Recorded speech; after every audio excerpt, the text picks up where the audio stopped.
Nous sommes toujours avec nos invités. Il s'agit de Véronique Go-Beleg, qui est joueuse donc, en activité, Lyon Indomptable également. Et puis il y a également Dorette Elanguet qui, elle, a bien décidé d'aller finir sa carrière en tant qu'entraîneur du côté de Poissy, en France, en banlieue parisienne, dans le 78. Si vous connaissez bien la région parisienne. Et puis c'est une ancienne Lyon. Et puis nous avons toujours aussi Gaël qui est avec nous. Alors, vous savez ce que Gaël a fait? Je vais vous dire juste après la virgule. Gaël, il manque que les gants de boxe. Hein? Il manquait que les gants de boxe. En fait, ce lundi 21 novembre, lors des conférences de presse d'avant-match, les joueuses se sont envoyées des pics à tout va. Et j'ai pu capter quelques images, notamment des déclarations de la joueuse Thembi Gatlana de l'Afrique du Sud et de Gabrielle Aboudi-Onguéné du Cameroun. Je vous laisse regarder, c'est chaud. Hein. Demain, nous allons utiliser le public camerounais pour avoir encore plus de motivation. Car oui, rien de mieux que de battre une équipe devant ses propres supporters. Je vous le dis, c'est une véritable guerre qui aura lieu demain. C'est un peu comme quand vous regardez le dessin animé Tom et Jerry, l'un est toujours en train de courir après le fromage. Demain, le Cameroun va courir après le ballon. J'invite d'ailleurs le public camerounais à venir voir cette rencontre, car ce sera quelque chose à ne pas rater. Je ne vais pas répondre à la joueuse sud-africaine. Moi, je vais juste parler de notre match de demain. Nous savons tout ce que nous devons faire demain. C'est essayer de prendre 3 points. Nous sommes des Lions, nous allons chasser à chaque fois que nous avons l'occasion. Donc demain, c'est une chasse ouverte. Peu importe la proie qui se trouvera devant nous, nous la prenons. Donc nous ne sommes pas là pour nos attaques. Oui, merci beaucoup Gaël. Ramenez-nous encore des sonores de cette type. C'est vraiment sympa Gaël, du très très bon travail. Et puis nous allons enchaîner avec le off de la CAN maintenant.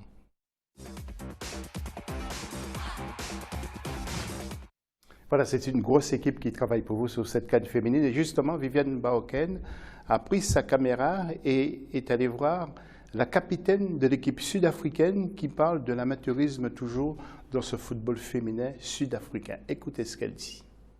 Il y a aujourd'hui en Afrique du Sud de plus en plus de jeunes filles talentueuses, mais il n'y a pas assez de mesures prises pour ces jeunes filles. Aujourd'hui, on attend beaucoup de l'Afrique du Sud dans le football féminin. Nous sommes arrivés à aller déjà 2 fois aux Jeux Olympiques, certes, mais nous avons encore beaucoup à faire si nous voulons remporter la compétition. Et même si les Banyana s'en sont bien sortis au cours des Jeux Olympiques, nous devons désormais aller de l'avant avec pour objectif de former une équipe de professionnels au niveau national. Voilà, j'aime bien la coupe des joueuses, hein. C'est sympa. Alors, oui. La coupe des joueuses, qu'est-ce que vous entendez par là? Oui, mais bon, non, j'aime bien la coupe de cette joueuse sud-africaine. Alors, je voulais vous demander, pour être plus sérieux quand même, il y a beaucoup d'amateurisme sur le continent. À quand le professionnalisme? Par exemple, vous allez changer de club. Je ne vais pas vous demander si vous allez avoir dans votre nouveau club un gros salaire, si ce transfert va être cher payé. Mais généralement, globalement, il y a de l'amateurisme encore. Oui, il y a beaucoup de l'amateurisme et en fait, cela est dû au fait que, apparemment, c'est parce que c'est le football féminin ou bien c'est parce que c'était le football féminin, mais ça, c'était avant. Et vraiment, il va falloir que l'on mette beaucoup de moyens. En fait, on espère que, comme il y a pas mal de stades d'entraînement actuellement entre plusieurs structures et autres, qu'on ne laisse, parce qu'il y a certaines équipes, pour moi, il y a certaines équipes qui sont entre les mains de, pas de, comment je peux dire, comment dirais-je, des personnes qui ont des finances, oui, qui ont des finances. Et qui ne veulent pas payer. Non, pas qui ne veulent pas payer. En fait, pour moi, j'aimerais que le football soit vraiment pris en compte comme cela se fait dans certains pays comme au Nigeria et autres. Parce que chez nous ici, il y a des personnes de bonne volonté. Dans plusieurs pays, pas que le Cameroun, mais dans d'autres pays aussi. Oui, dans d'autres pays aussi. Comme vous venez de l'entendre, là, par exemple, en Afrique du Sud, il y a pas mal de talents, comme au Cameroun. Mais nous ne sommes pas suivis. C'est-à-dire, on peut avoir une équipe, par exemple, aujourd'hui, comme par exemple par exemple, la police, bon, je prends l'exemple de l'équipe, par exemple, du ministère, qu'il s'agit du MINPROF, de Louvre MINPROF. Aujourd'hui, pour le Cameroun, aujourd'hui, c'est l'une des meilleures équipes les plus structurées. Pourquoi? Parce que c'est une équipe qui est affiliée au ministère de la promotion de la femme et de la famille.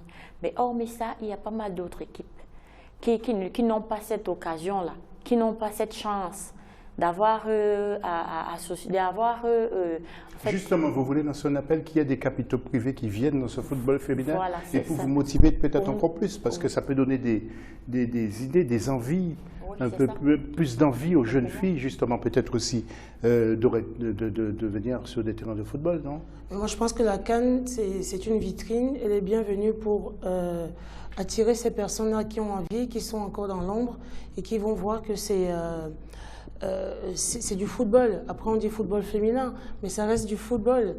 Donc, alors, penser professionnalisme, je ne suis pas pessimiste, mais je pense qu'il faut aller pas à pas. Mais alors, il faut peut-être que ça commence maintenant, parce que les jeunes filles se donnent à fond. Quelquefois, elles veulent faire du football leur carrière. Et puis quand elles voient qu'il n'y a rien par rapport aux garçons, c'est toujours... On est d'accord, il faut un minimum. Alors c'est de la tête à la queue du ministère et pour tous les sports. Si des joueuses s'entraînent, il faut qu'elles aient des installations pour s'entraîner. Il faut que les entraîneurs soient rémunérés. Il faut qu'elles aient une rémunération elles-mêmes, si possible. C'est une organisation générale. Et excusez-moi, il y a des filles, par exemple, vous avez parlé de la police, qui ont des logements, des voitures, qui ont tout gratuitement. De Louvre, par exemple, qui ont des logements et autres, pas d'autres équipes.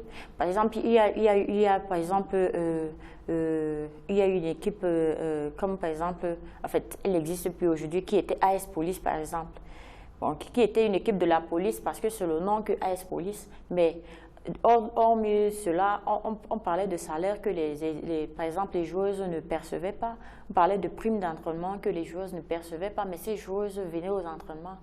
Bon, à un moment donné, on parlait de donner des primes à la fin de la semaine que ces joueuses ne percevaient pas. Mais elles s'entraînent et elles y croient très fort. Donc, vous êtes, sans dévoiler quoi que ce soit, vous êtes bien traité ou pas? Moi, personnellement, je suis bien traitée parce que je m'y force à l'être. En dehors du fait que je joue au football, je suis coiffeuse. C'est pour ça que vous avez une belle coiffure. Merci. Et par rapport à la petite anecdote, la coiffure de Ngala Mut, c'est moi qui ai fait ça la première et que je l'ai inspirée.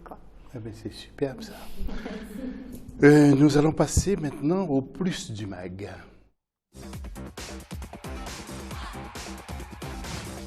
Et nous poursuivons notre série sur le football féminin sur le continent. Cette fois, nous allons partir au Mali. Au Mali, le football féminin suscite de plus en plus de l'intérêt chez les jeunes filles. Avec 29 clubs, dont 21 actifs, le football féminin malien compte à nos jours environ 500 licenciés. Le football féminin mobilise les supporters. Awa Sangaré Pecos, ancienne gloire du foot féminin, se rappelle toujours de l'époque où jouer au football n'était réservé qu'aux garçons. On veut imiter les garçons, comme dans les autres pays qu'on fait.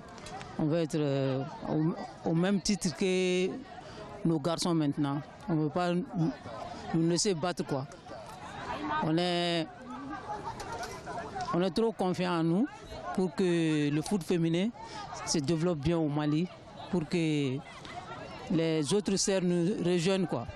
Quand moi je jouais, on jouait contre moi j'étais la seule femme qui jouait au foot avec les garçons.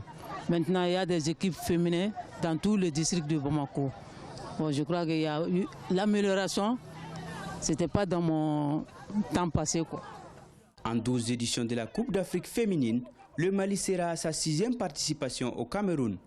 En plus de la Coupe du Mali qui était à sa 5e édition, un championnat national de 12 équipes voit le jour le 29 avril 2016. Objectif, donner la chance à l'ensemble des équipes de football du pays.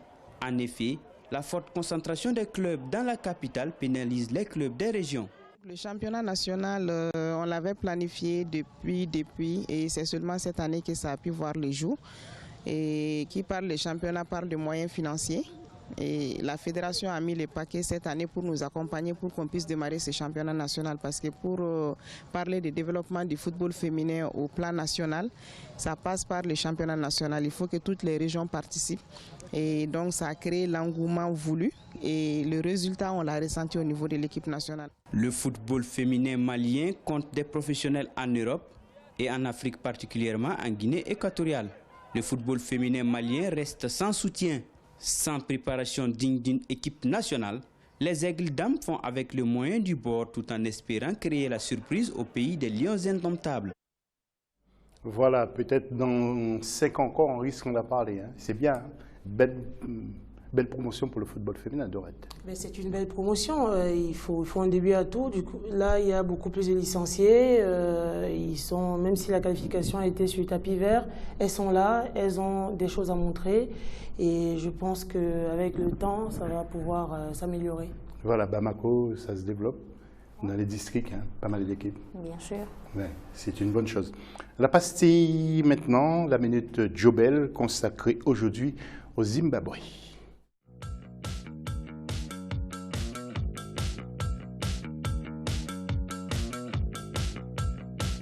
Le Zimbabwe a sa 4e participation, mais en CAN, le Zimbabwe ne s'est pas qualifié pour la Coupe du Monde.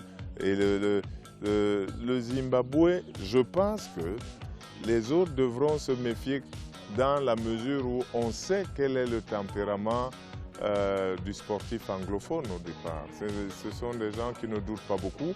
Et chez les filles, c'est un tempérament un petit peu décuplé parce que, contrairement à ce qu'on pourrait penser, les jeunes filles ne connaissent pas beaucoup le doute quand elles arrivent à ce niveau-là. Et puis aussi, il n'y a que dans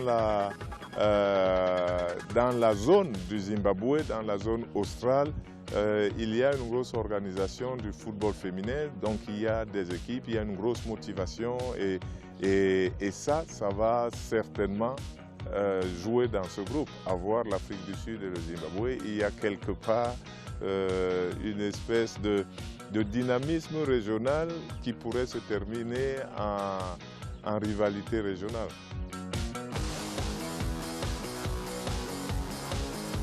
Avant de retrouver Gaël, le mot de conclusion avec Dorette Erlanguet. Dorette, vous allez rester jusqu'à la finale le 3 décembre.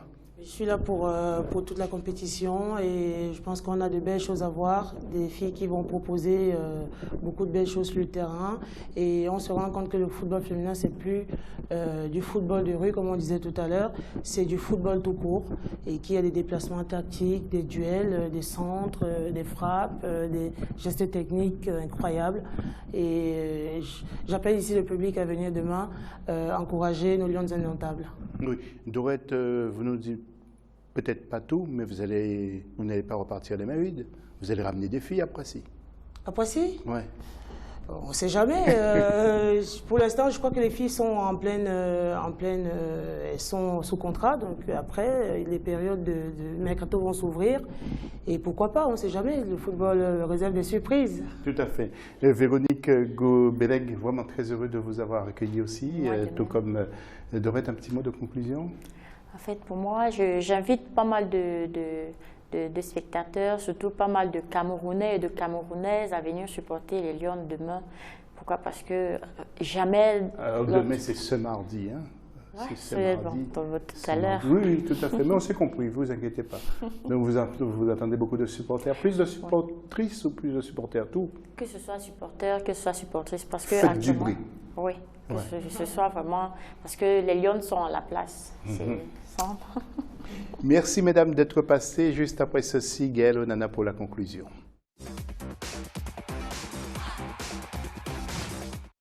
Oui, conclusion de Gaël Onana, je peux vous dire qu'elle a beaucoup dialogué pendant l'émission. Gaël. Alors, on avait posé à nos internautes la question de savoir ce qu'ils pensent en fait du niveau de jeu des différentes équipes en compétition à l'issue des premiers matchs. On a reçu pas mal de commentaires, que ce soit en amont de l'émission, mais aussi pendant cette émission. Donc, on en a relevé 3 qui pourraient être intéressants. Celui de Marie-Claire Nseke qui nous a dit sur Facebook « J'ai regardé les matchs du Cameroun et de l'Afrique du Sud. Je ne me suis pas ennuyée. Il y avait du bon jeu, de l'envie et de la détermination. » Pour Nanko, sur Twitter, il considère que la poule de Limbé est celle qui va nous offrir le plus grand spectacle, notamment avec les matchs qui vont se poursuivre ce mercredi 23 novembre. Et pour Henry SB sur Twitter également, le Ghana a certes perdu, mais le Kenya a certes perdu, mais c'est une équipe qui n'est pas à négliger. C'est une équipe qui, selon lui, est au-dessus de l'Égypte et pourrait encore créer beaucoup de surprises tout au long de cette compétition.